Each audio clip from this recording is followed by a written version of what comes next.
না মানে আমার মতো রাস্তার মেয়ে সংসার করার সুযোগ পাবি? আমি তোমাকে সে সুযোগ করে দেবো মা। তুমি কি বলছো? ঠিকই বলছি রে সম্রাট, ঠিকই বলছি। আমি যে পাকে পদ্ম পেয়ে গেছি। এই সুযোগটা হাতছাড়া করা যাবে না। দিনদার পুলিশের তারাকে বেশি ইনকাম হচ্ছিল না, দেখি 2-4 দিন সংসারে ঢুকে কতটা কামাতে পারি। আপন মনে কি বলছো তুমি? বলছিলাম কি, আমাকে চেনেন না জানেন না, কোন বিশ্বাসে আপনার ভাগ নেব করতে যাবেন বলুন তো? কেন জানবো না? তুই তো একটা চোর, চিটিংবাজ, পকেটমার। এই না কেন করেছে? সব জেনে ফেলেছে, এখন কি হবে? আরে বাবা, এতে ভয়ের কি আছে?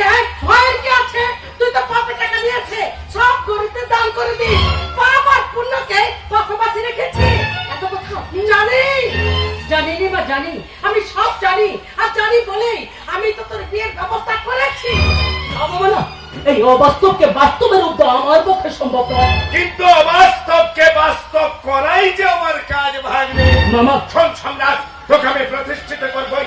ওই সুন্দর মুখার্জি বিয়ে রাতে পায়েলকে তোর জীবন থেকে কেড়ে নিয়ে গেছে। শুধু তোর নয়, ও অনেক মানুষের অনেক ক্ষতি করবে। জানিস সম্রাট, ওই সুন্দর মুখার্জির কাছে আজ আমি শত্রু।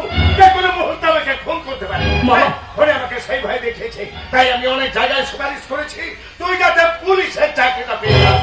আমার দৃঢ় বিশ্বাস তুই পুলিশের চাকরি পাবি। তাই আমার অনুরোধ, তুই মেয়েটাকে মেনে নে ভাগ্নে। ওই মেয়েটাকে তুই মেনে নে। না বাবা না, একটা রাস্তার লাফাঙ্গা চলছে, তোমার মেয়েকে আমি কোনো মতো মেনে নিতে পারবো না। ওরে শালা, তোর এত জেদ, এই জেদ আমি ভাঙবই। কি ভাঙবে মা? নিজেকে মামা বাবু চেষ্টা করবো মানুষের মতো মানুষ হওয়া, আর স্বামীর ঘরকে স্বর্গ গড়ে তোলা। বাবা না, তুমি একটা চোর চিটিংবাজ পকেটমার মেয়ের কথা একদম বিশ্বাস করো না। আমি চোর, আমি চিটিংবাজ, আমি পকেট, আর নিজেদের শালা একটা মাতাল। কোনো না কোনো কারণে তুমি মাতাল হয়েছো, আর কোনো না কোনো কারণে আমি 2 নম্বরে শিখেছি। হিসাব বরাবর চলো চলো চলো। আমাকে কি মনে করেছে? কি মনে করছো ফালতু? এটা শুনুন, এবার থেকে ও রাজি করি, আমি কিন্তু রাজি নই।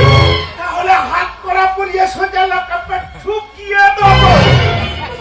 মানে মানে এই মানের কথা যখন হলো, তখন একটা কথা বলি শোনো। আইন একটু তো অপরাধ একটু আগে বিধবা সেটি পুলিশকে ধোকা দিয়েছে।